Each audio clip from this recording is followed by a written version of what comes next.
A very good afternoon. Thank you, media friends, for having us. Before we go for the press briefing, I wanted to introduce my colleagues. Myself, I am Taishuding, the president of the Naga Student Federation. Sir NSN Lotha, the chairman of Inner Line Regulation Commission NSF. Kenny Loken, the general secretary of the Naga Student Federation. Imti Akam, the member of the Inner Line Regulation Commission NSF. K. Ilundang, the member of the Inner Line Regulation Commission, Vemerkovitso, the vice president of the Naga Student Federation. In fact, Naga Student Federation is coming up with a very interesting program. We have termed it as a national seminar on Befr 1873, which is going to be a very historic and first of a kind in the state of Nagaland and in Naga homeland. The purpose of why we are coming up with a national seminar on Befr 1873 is to educate and to let our people know the importance of the ILP in our state.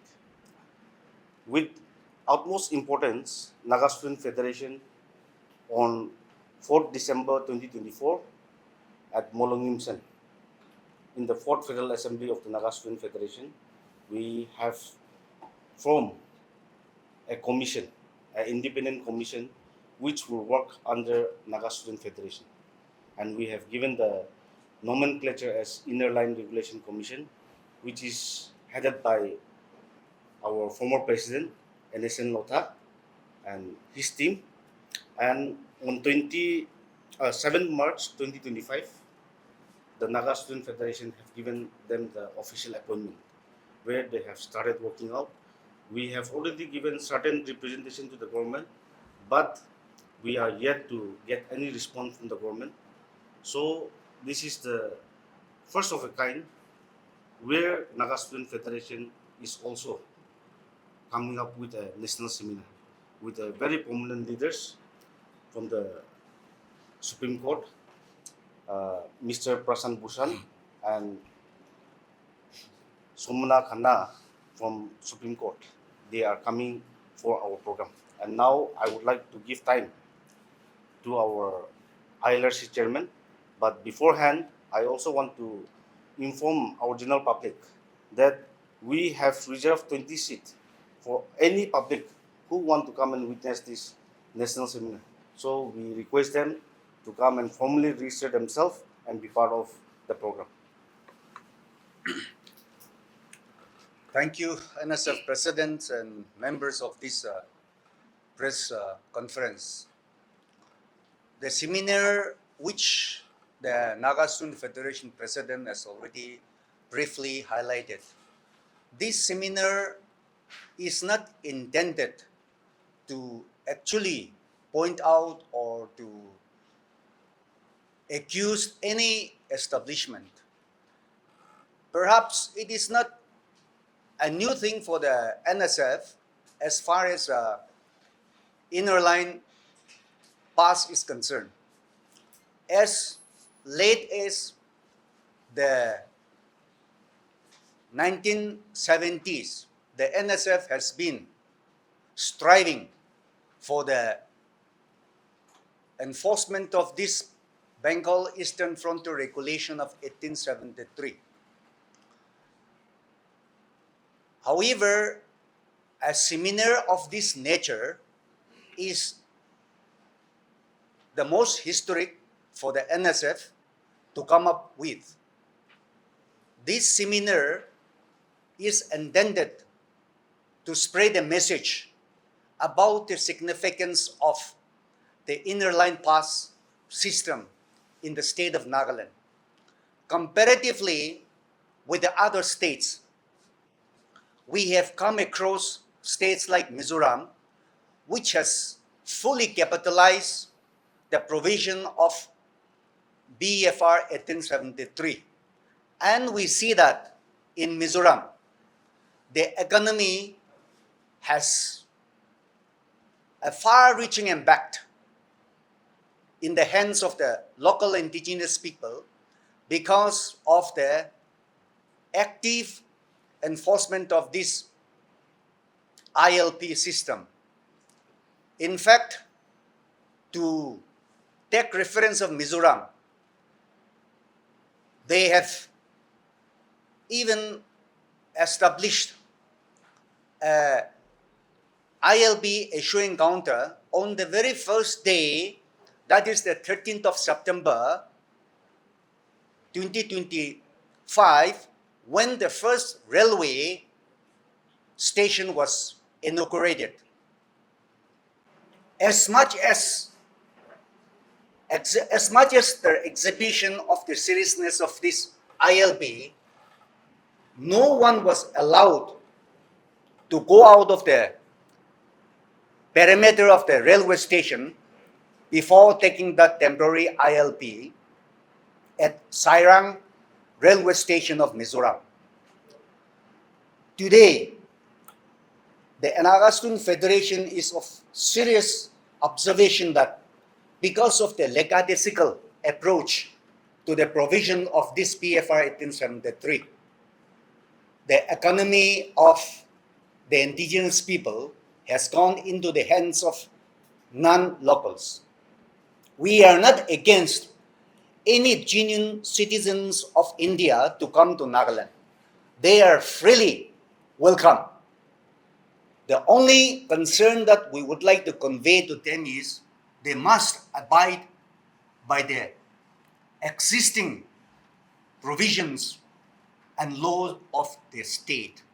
Therefore, ILP is one such provision which has been enforced since the time of the colonial British government. We are of the opinion that if this inner line pass system is implemented in letter and spirit, it will become the economic life jacket of the Naga people. We want that this very provision should be properly utilized. And through this seminar, we want to awaken not only the political class of the Naga people, but we want to awaken every concerned Naga people that we must not keep ourselves aloof from the merits of this Befr 1873.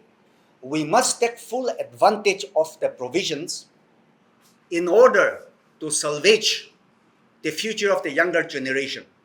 Successive government has come out with various committees to actually review the implementation of this Befr 1873.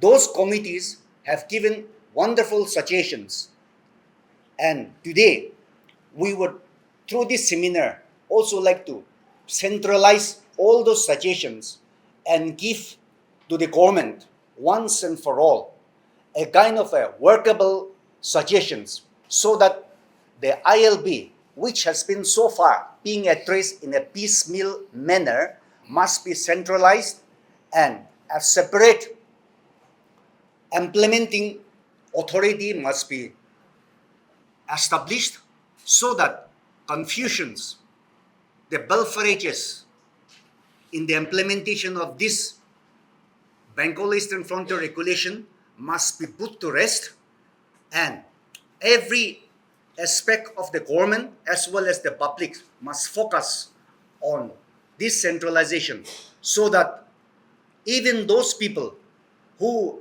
would like to avail ILP must not be discriminated. Those people who have a genuine concern and a genuine right to stay in Nagaland, although they are not Nagas, should not be exploited.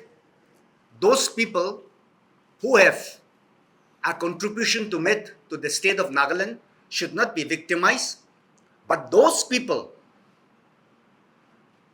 who comes to Nagaland to exploit the people must be properly thwarted, and regimental implementation must be the objective of the government as well as the people of Nagaland. Thank you. implementation of the ILP has been very much successful in paper. However, when it comes to reality, it is not as per expected. Do you feel that the seminar on which NSF is going to hold, do you think that this seminar would bring some changes, given that the members of the Legislative Assembly, some of the members have also been invited? Thank you. The very committee of the government that was set up and made to study a comparative analysis amongst the ILP states several years back gave a conclusion saying that the implementation of ILP in Nagaland and Arunachal is facilitative, which the question that was put to us that it is merely on paper. And they have specifically mentioned Mizoram as the only state where the implementation is regimental. Therefore, this seminar is going to focus on the aspect of all this issue, and we have invited professors from especially 4 states, that is Mizoram, Manipur, and Arunachal, to talk on the enforcement of this PFR in the respective states. And particularly from Assam, we have invited him to talk about the mainland perspective on this ILP. We have also specifically told him that whether in this global world ILP is relevant or not. We are going to be very truthful in this discussion. We are open to all criticisms. Even the advocates, they have been asked to talk whether there is any infringement between the fundamental rights and the PFR 1873. We have very sincerely asked him that you are free to talk openly, even if it means going against the concept and the struggle of the Naga Student Federation.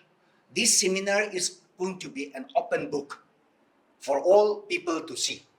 And the conclusion of this seminar is expected to be very remarkable, and the documentation vis-a-vis the way forward after this seminar will be highlighted, and we are very optimistic that the seminar will surely bring to light many questions, many doubts about the enforcement, especially and particularly in the state of Nagaland.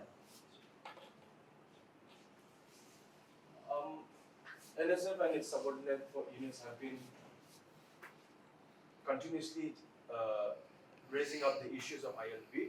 You also spoke about how Mizoram has successfully implemented the techniques of ILP. Pardon my ignorance here, but I don't know whether the state of Mizoram has a designated unit, police personnel or district administration that is subjected to checking ILP. Do you feel that, does the NSF or the commission feel that a designated unit, be it police personnel or a combination of district administration and police personnel, is required so that checkings can be carried out in a better manner? As far as the Naga Student Federation and its federating units are concerned, it has been acting as a pressure group. There is no qualms to say that NSF or its federating units are not an authority to check. However, in order to spread a message both to the people and the government that this enforcement is a necessity, therefore, the very involvement of the federating units and the NSF is purely out of concern. As far as Nagaland is concerned, in compared with Mizoram, we are also of the knowledge that there is no such administrative order which authorizes any particular department, be it the police personnel or any designated agency to go for checking of ILP. It is only a kind of a temporary order or a kind of stopgap arrangement that is being given time to time. It is because of this, it becomes either voluntary on the part of the police or the administrative heads to actually look into this implementation. Therefore, as I've mentioned in the beginning, that in order to address this issue, we are not at all going to focus on piecemeal implementation. We understand that if we are to focus on the piecemeal issue, it's going to only create complexities because the issue of the enforcement has become a cancer. Therefore, in order to solve this, there should be a holistic approach, not just a mere piecemeal approach. And we are going to actually dwell on those areas, and we will surely ensure that we don't leave any stones unturned to ensure that this seminar touches every aspect of the loopholes, positive, negative, but we want to make it very clear that the enforcement of this provision must not discriminate or exploit any genuine citizens of the mainland India.